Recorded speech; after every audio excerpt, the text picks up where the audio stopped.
Merci beaucoup. Merci beaucoup pour votre invitation. C'est toujours un grand plaisir d'être à Lyon, dans la ville des Lumières, tant sur le plan historique que sur le plan orthopédique finalement. Et donc je vous remercie de cette invitation. Les indications du cotyle rétentif, à mon avis, elles sont liées essentiellement à l'absence de muscles, que la cause de l'absence de muscles soit la sarcopénie, l'atrophie, la neurologie, et puis aussi, bien entendu, quand la double mobilité ne marche pas, car ça existe. D'abord, ce que l'on utilise, c'est le cotyle rétentif du groupe Lépine, qui est le cotyle de Lefebvre, qui a été mis au point par Lefebvre. On l'a utilisé de nombreuses fois, on en a sans doute posé plus de 1000, je pense, à Henri Mondor.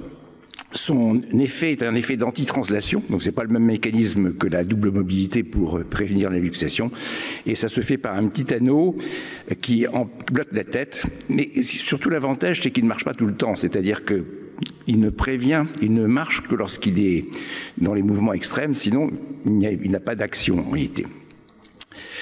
Donc c'est un principe tout à fait différent dont il faut se rappeler. C'est un petit anneau, la tête passe l'anneau, une fois qu'elle y est, elle est bloquée. Ça a une action importante, puisque pour passer l'anneau, il faut simplement 30 newtons. Pour sortir de l'anneau, il faut 2000 newtons. C'est là que c'est l'intérêt par rapport à la double mobilité, car ça prévient réellement la luxation.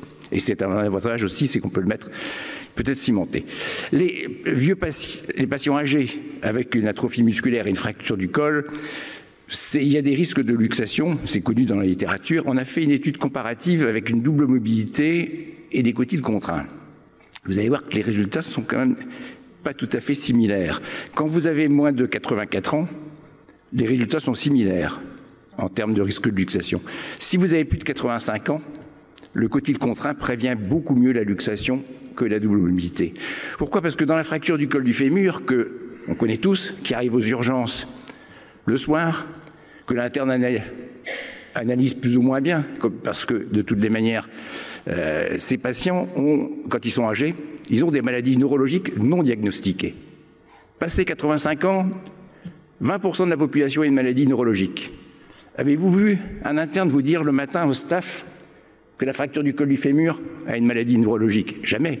Il n'a pas pu faire le diagnostic, il n'a pas pu l'examiner, et donc il ne peut pas savoir. Donc vous mettez de temps en temps des prothèses à des maladies neurologiques, il ne faut pas s'étonner. Ils n'ont pas de muscles, ils ont une maladie neurologique, ils vont se luxer. Il vaut peut-être mieux dans les patients très âgés aller directement au cotyle rétentif. Les patients neurologiques, c'est un peu la même chose. On a une série importante de 144 patients avec des maladies neurologiques qui sont variables, des Parkinson, des Alzheimer, des poliomyélites, encore quelques-unes, des séquelles du moins, des Parkinson. Eh bien, ça prévient très bien la luxation. Pas sûr que le double mobilité fasse aussi bien dans toutes ces maladies neurologiques. Les hanches complexes. Les hanches complexes, la double mobilité prévient très bien le risque de luxation, mais tout le monde s'accorde à dire que quand la revision est complexe, c'est beaucoup plus difficile de bien prévenir le risque de luxation. Quand vous avez une fracture de l'acétabulum comme ça, une paralysie sciatique associée, est-ce que vous êtes certain qu'en mettant une double mobilité, vous allez prévenir la luxation? Moi, je reste plutôt favorable dans ces cas-là à une reconstruction avec une croix de Kerboul et un cotyle rétentif scellé. De la même manière, là, à mon avis, vous n'êtes pas sûr de mettre le cotyle au bon endroit avec la double mobilité, avec le cotyle rétentif. Vous gérez votre problème plus facilement de la même manière dans ces cas-là. Il y a plein d'anges complexes où, à mon avis, il faut passer d'emblée au cotyle rétentif. La revision de la double mobilité pour luxation. Quand ça se produit, vous êtes déjà dans un grand diamètre et c'est pas facile. On a une série comparative où au départ on ne comprenait pas très bien, on se disait qu'on pouvait reprendre par une autre double mobilité, peut-être en faisant un peu plus, en élargissant, en ayant un plus grand diamètre, ou bien par un cotyle rétentif. Le principe n'est pas le même. Si vous utilisez une nouvelle double mobilité, vous allez fraiser un peu plus, vous allez mettre un cotyle plus grand, vous pouvez espérer mieux. Si vous faites un cotyle rétentif, eh bien, vous allez prévenir la translation. En réalité, on s'est aperçu, en regardant ces patients un peu mieux, que le problème n'est sans doute pas seulement l'os, n'est pas seulement la position, mais ce sont les muscles. Regardez sur ce scanner, vous avez d'un côté en rouge le muscle normal, de l'autre côté en vert l'atrophie.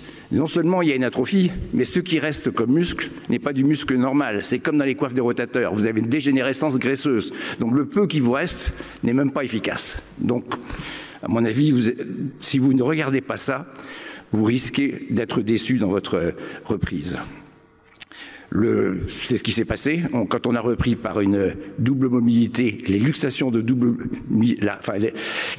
itératives de double mobilité qui existaient déjà, on a eu 40%, 48% de luxation itérative. Quand on a mis un cotyle rétentif, seulement 4%. Donc ce qu'il faut retenir, c'est que ce n'est pas seulement la position du cotyle, c'est aussi les muscles. Et vous regardez cet exemple, bien posé, dégénérescence graisseuse, confirmée par la biopsie musculaire, et luxation, ce cas-là, avec un cotyle rétentif, pas de muscle, mais une bonne prévention. Et puis, il y a des contre-indications à la double mobilité de temps en temps. Quand vous avez ça, que vous avez une métallose, eh ben, c'est peut-être pas la peine de jouer avec le feu et de remettre trop de métal. Il vaut mieux, à mon avis, faire un cotyle rétentif en polyéthylène. Merci.